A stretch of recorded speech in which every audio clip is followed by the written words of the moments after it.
Hello everyone, Nabeel Qureshi with Creed 26 Ministries. Welcome to the last video in this 9-part series investigating the basics of Islam, Islam 101. In this video we're going to talk about jihad. Now jihad, if there ever was one, is a hot button issue in Islam, and so I want to be very careful in how I approach it. I don't want to try to give my conclusions without first looking at the primary sources. Now I would say the primary sources here are the Quran and the hadith. And the most trustworthy of the books of hadith is Sahih Bukhari. And so we'll take a look at these primary sources and I'll let you decide what you think about jihad in Islam. Now the word jihad itself means strife or struggle, specifically striving in the way of Allah. Those who engage in jihad are called mujahideen. The main controversy that you'll find about jihad is its nature. Is it violent? Is it peaceful? Is it more peaceful than violent? Which has the greater emphasis? And apart from all this controversy, we can just take a look at what the primary sources have to say. When we look at the word jihad in the Quran, we find it used in different circumstances. For example, in chapter 22, verse 78 of the Quran, we see that jihad is used to urge Muslims to live their Muslim life in an appropriate manner. This is at least overtly quite peaceful. The same can be said for chapter 60, verse 1 of the Quran. The word jihad is used again, and in this case it's describing people who are striving in order to do what Allah asks them to leave certain people whom Allah dislikes. So in certain circumstances within the Quran, the word jihad is used outside of any overtly violent connotations. But there are instances in the Quran where the word jihad is used in violent contexts. When you look at chapter 9, verses 16 through 19, the word jihad is used twice. Well, what's the context of these verses? Muslims are being urged to fight against polytheists. They're told that this jihad is much more valuable than taking care of a mosque or giving water to a pilgrim. In other words, Allah is contrasting these peaceful sacrifices of taking care of a mosque or giving water to someone to the act of actually engaging in strife for Allah.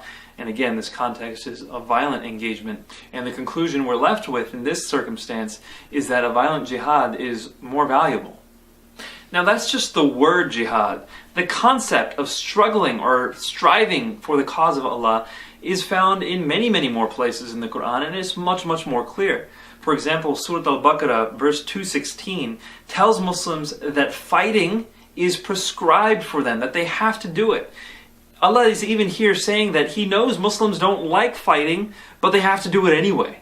Now, I want to say that the context of 216 isn't all that bad. For example, verse number 220 tells Muslims to take care of orphans. That's a great thing. But we do have verse 216, which does say fighting is prescribed for Muslims.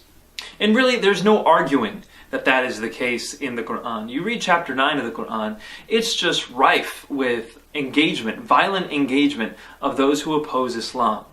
That's what we have in the primary source of the Quran, the most important source for Islamic theology. Let's take a look at Sahih al-Bukhari. Now we're very lucky that Imam Bukhari actually left us a whole book in one of his volumes dedicated specifically to jihad. So take a look at volume 4, book 52 of Sahih Bukhari.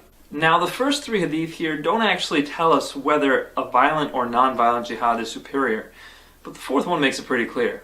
This is volume 4, book 52, number 44, and it says that a person who engages on the battlefield is basically accomplishing as much as a Muslim who's not on the battlefield but is praying unceasingly and has a fast that never ends. In other words, it's impossible to do as much good for Allah as being on the battlefield. Hadith number 46, just 2 hadith later, also makes it pretty clear what Muhammad is envisioning when he talks about the blessings of jihad. He says that a person who dies during jihad will receive paradise from Allah, and if he doesn't die, he'll receive booty, war booty. Well, it's pretty clear then. He's talking about someone who's engaged in a physical battle. Hadith number 50 says that a single endeavor of fighting is worth more than the forenoon and the afternoon and everything that's in it.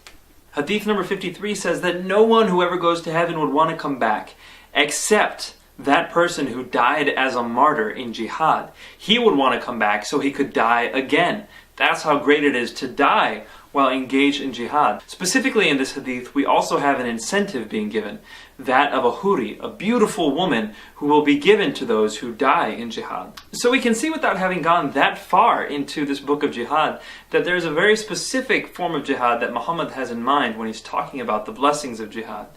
And if we continue on, we see, for example, in Hadith 59, that the blood of a martyr is like perfume before Allah. In Hadith 64, we see that someone who dies in jihad goes to the highest level of paradise.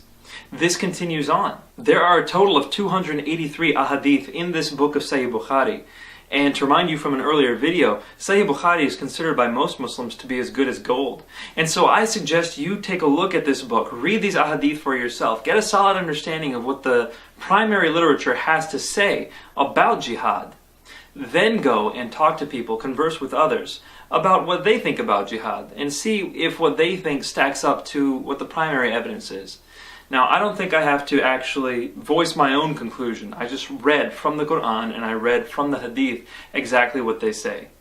Jihad is a very real thing in Islamic theology. It is enjoined upon Muslims. And we can tell what the nature of that jihad is if we just take a look at the Quran and hadith. As always, check out the description of this video to get more details on this issue. Thank you very much for watching this video, and thank you so much for watching all 9 videos on the basics of Islam. I hope one day to do an Islam 201 series, but we'll see what happens. For now, please give me the feedback that you had on these videos. Please stay posted on creed26.com, on our blog, blog.creed26.com, to stay connected on information about the origins of Islam and Christianity. Thank you so much. It's been a pleasure to share this information with you. I pray that you are now equipped to understand the basics of Islam, to discuss Islam intelligibly with Muslims, and have a platform to learn more about their specific beliefs. May God bless you and lead you to His truth.